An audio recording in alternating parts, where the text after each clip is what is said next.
بسم اللہ الرحمن الرحیم۔ شروع اللہ کے نام سے جو بڑا مہربان نہایت رحم کرنے والا ہے۔ کنجوسی کا انجام۔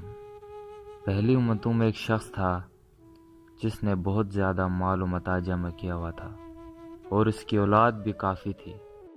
طرح طرح کی نعمتیں اسے میسر تھیں۔ کثیر مال ہونے کے باوجود انتہائی کنجوس تھا۔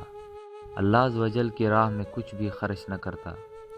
ہر وقت اسی کوشش میں رہتا کہ کسی طرح میری دولت میں اضافہ ہو جائے۔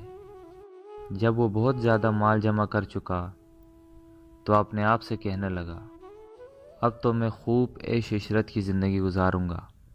چنانچہ وہ اپنے اہل و عیال کے ساتھ خوب عیش و عشرت سے رہنے لگا۔ بہت سے خدام ہر وقت ہاتھ باندھے اس کے حکم کے منتظر رہتے۔ العرض وہ ان دنیاوی آسائشوں میں ایسا مگن ہوا کہ اپنی موت کو بالکل بھول گیا۔ ایک دن ملک الموت حضرت عزرائیل علیہ السلام ایک فقیر کی صورت میں اس کے گھر آئے اور دروازہ کھٹکھٹایا۔ غلام فوراً دروازے کی طرف دوڑے اور جیسے ہی دروازہ کھولا تو سامنے ایک فقیر کو پایا۔ اس سے پوچھا، تو یہاں کس لیے آیا ہے؟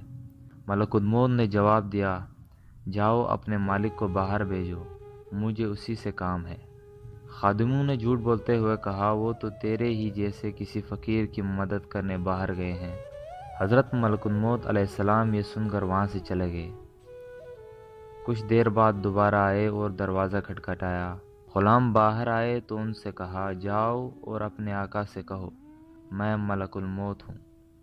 جب اس مالدار شخص نے یہ بات سنی تو بہت خوفزدہ ہوا اور اپنے غلاموں سے کہا، جاؤ اور ان سے بہت نرمی سے گفتگو کرو۔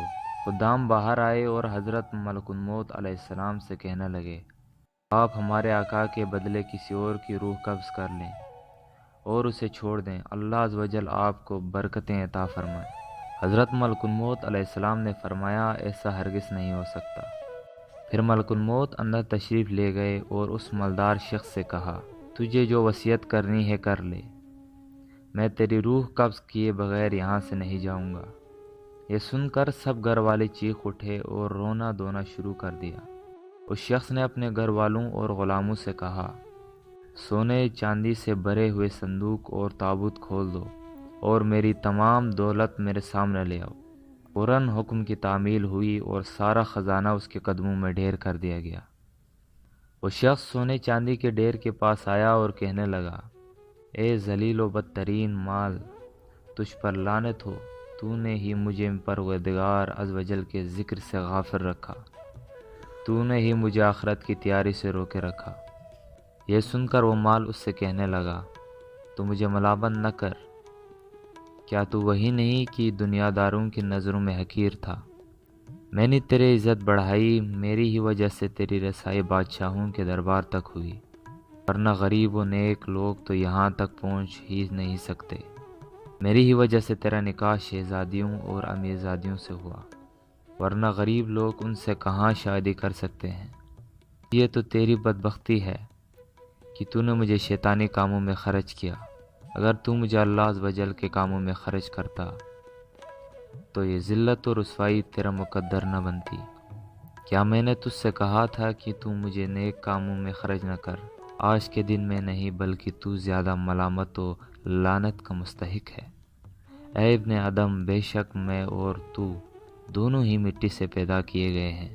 بس بہت سے لوگ ایسے ہیں جو نیکی کی راہ پر گامزن ہیں، بہت سے گناہوں میں مستغیر ہیں اور بہت سے گناہوں میں غرق ہو رہے ہیں۔